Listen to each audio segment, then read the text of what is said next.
آگے چلتے ہیں جی. ایک اور فتنہ وہ ہے عقل پرستی کا فتنہ، ریشنلزم. ہر چیز کو عقل کی کسوٹی پر پرکھنا. جو خود عقل رہنمائی کی محتاج ہے اس کو ہم کسوٹی بنا لیں.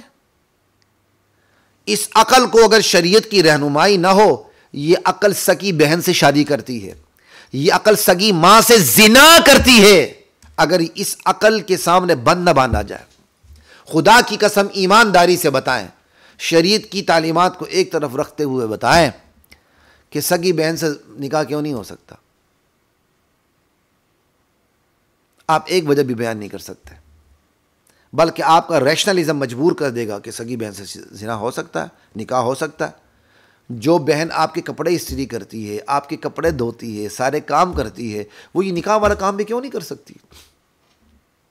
آپ حیران ہو رہے ہوں گے کہ مولوی صاحب بڑے متشدد ہو گئے ہیں، مفتی صاحب، ڈاکٹر صاحب بڑے متشدد ہو گئے. نہیں، آپ کو زمانے کی حقیقت بتا رہا ہوں. زمانے میں ایسے فلسفے گزرے ہیں اور دوبارہ پیدا ہو چکے ہیں جو کہتے ہیں سگی بہن سے شادی ہو سکتی ہے. اگر سگی بہن اور سگا بھائی آپس میں بہن بھائی راضی ہیں، ود کانسینٹ آپس میں شادی کر لیں. شادی کے بغیر بھی لیونگ ریلیشن شپ میں آ جائیں ود کانسینٹ. کیا سمجھتے ہیں؟ کیوں؟ یہ نیری عقل کا تقاضا ہے، اور نیری عقل اندھی ہوتی ہے. شریعت اس کو روشنی دیتی ہے. جس طرح ہماری آنکھیں کام تو کرتی ہیں نا، لیکن اگر باہر بالکل سموگ ہو، سموگ کی میں اس لیے مثال دے رہا ہوں کہ ابھی چند دن پہلے ایسا سموگ تھی کہ ہماری آنکھ ہی کام نہیں کر رہی تھی. وہ تو شکر ہے کہ دھوپ نظر آ رہی ہے. اگر باہر کی دنیا میں بالکل اندھیرا ہو، ہماری آنکھیں 6x6 ہوں، پھر بھی ہماری آنکھوں کو نظر آئے گا؟ کچھ بھی نظر نہیں آئے گا. آنکھیں بالکل پرفیکٹ ہیں، لیکن آنکھیں پرفیکٹ ہونے کے باوجود باہر روشنی ہونی ضروری ہے. بالکل اسی طرح ہماری عقل بالکل پرفیکٹ ہے، لیکن اس کے لیے ضروری ہے کہ وحی کی روشنی ہو. اگر وحی کی روشنی نہ ہو، جس طرح آنکھیں کام نہیں کرتی باہر کی روشنی کے بغیر، تو عقل بھی وحی کی روشنی کے بغیر کام نہیں کرتی. یہ گر پڑتی ہے، یہ بہن سے زنا کر لیتی ہے، بہن سے شادی کر لیتی ہے، ود کانسینٹ ماں سے زنا کر لیتی ہے. ابھی چند دن پہلے میں نے ایک ویڈیو کلپ دیکھی. ایک بچی ہے، اس کا ساتھ اس کا بچہ یا بچی ہے، چھوٹی سی بچی ہے. وہ کہہ رہی یہ میرے باپ سے پیدا ہوئی ہے، یہ میری بیٹی میرے باپ سے پیدا ہوئی ہے. یہ پاکستان کا قصہ بتا رہا ہوں آپ کو. انا للہ و انا الیہ راجعون. یہ جو عقل پرستی نا، ریشنلزم، کتنا خوشگوار بیانیہ ہے، کتنی خوشگوار اصطلاح ہے، کتنا خوشگوار نعرہ ہے. عقل کو استعمال کرنا ہے. لیکن اس نیرے ریشنلزم نے لوگوں کی نظروں میں ایمان کو ناگوار بنا دیا، کفر کو، فسق کو، عصیان کو خوشگوار بنا دیا. جناب آپ کیا سمجھتے ہیں؟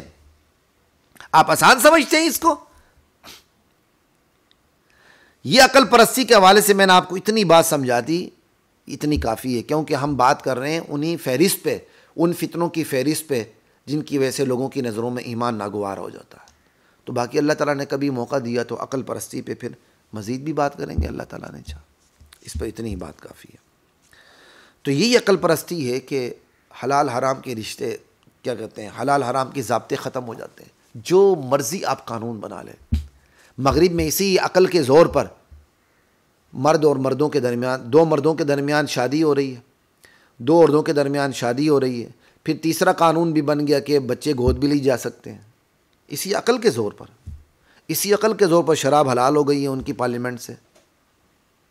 اسی عقل کے طور پر ساری چیزیں حرام سے حلال ہو رہی ہیں، حلال سے حرام ہو رہی ہیں، صرف ریشنلزم کے زور پر.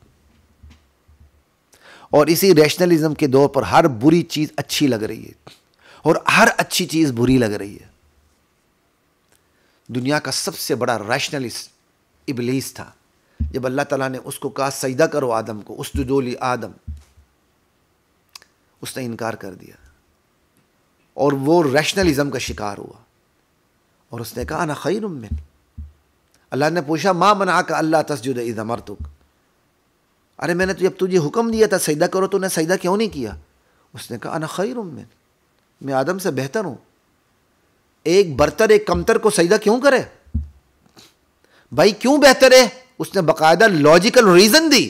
خلقتنی من نار، مجھے آپ نے آگ سے پیدا کی. یعنی وہ مانتا تھا خالق اللہ ہی ہے.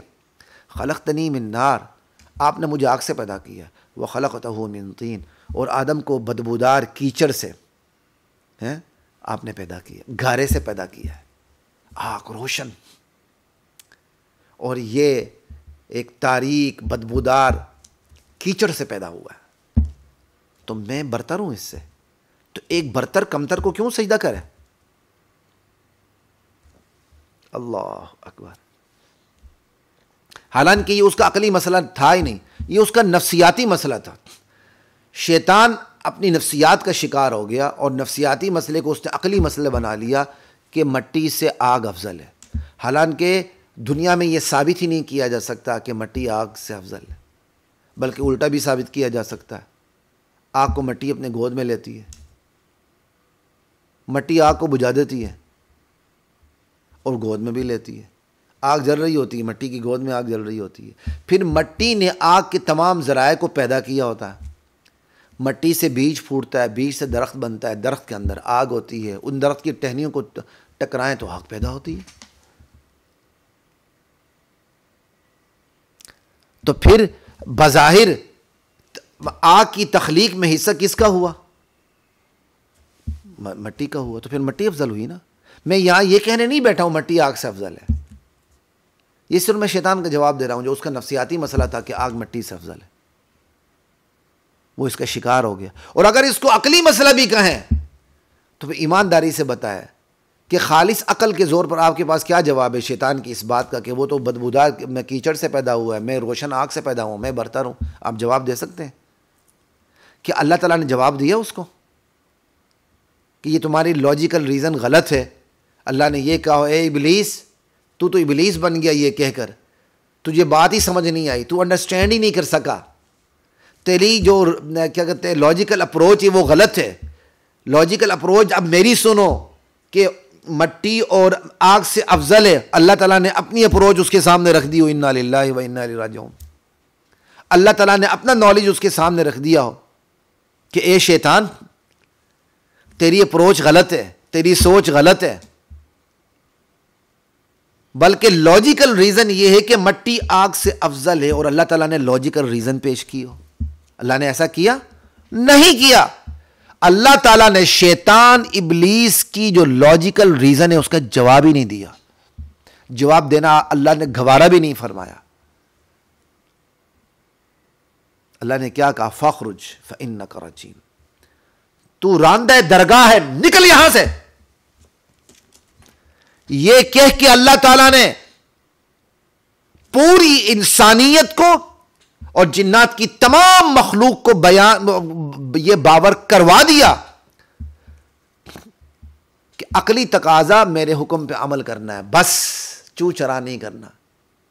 اگر تم نے اس ریشنلزم پہ آنا ہے تو تمہارا یہ ریشنلزم قبول ہوگا، بس۔ اللہ تعالیٰ نے پوری دنیا کو یہ پیغام دے دیا۔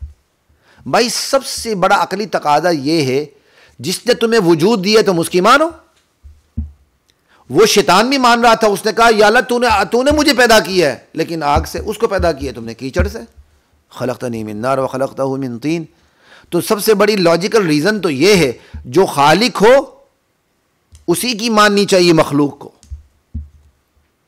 دو گندے قطروں کے ملاب سے ایک ثبوتہ انسان اللہ تعالیٰ نے پیدا کر دیا، صاف ستھرا، جس کو اسی چیز سے گھن آتی جس سے وہ پیدا ہوا ہے۔ جب تک وہ غسل نہ کرے، بدبو دور نہ ہو، اسے چین نہیں آتا۔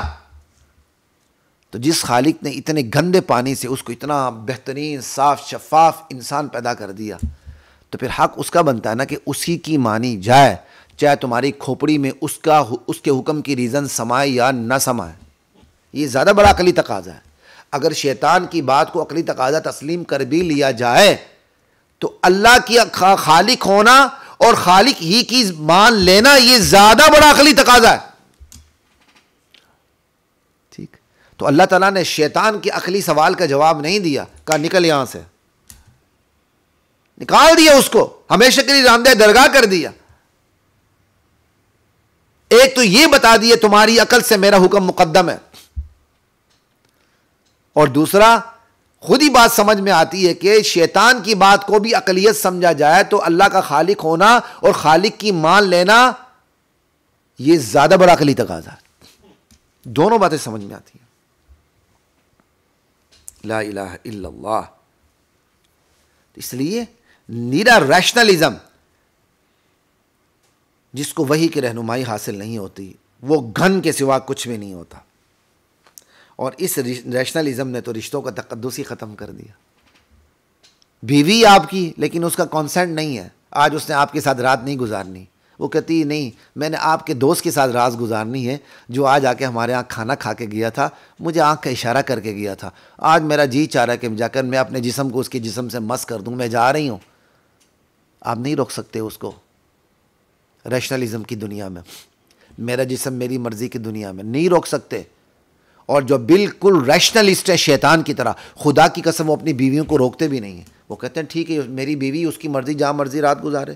ایون یہ جو میرا جسم میری مرضی والے ہیں, یہ جو لاہور کے اندر بھی دندناتے رہتے ہیں اور اپنی غلاظت بکھیرتے رہتے ہیں, باقاعدہ اس سے سوال ہوا, ایک سے سوال ہوا غالباً بیوی کے بارے میں, کہا اس کی مرضی جہاں مرضی رات گزارے, اور ایک سے سوال ہوا اس کی بہن کے بارے میں, اس نے کہا میری بہن ہے جہاں مرضی چلی جائے اس کی مرضی ہے.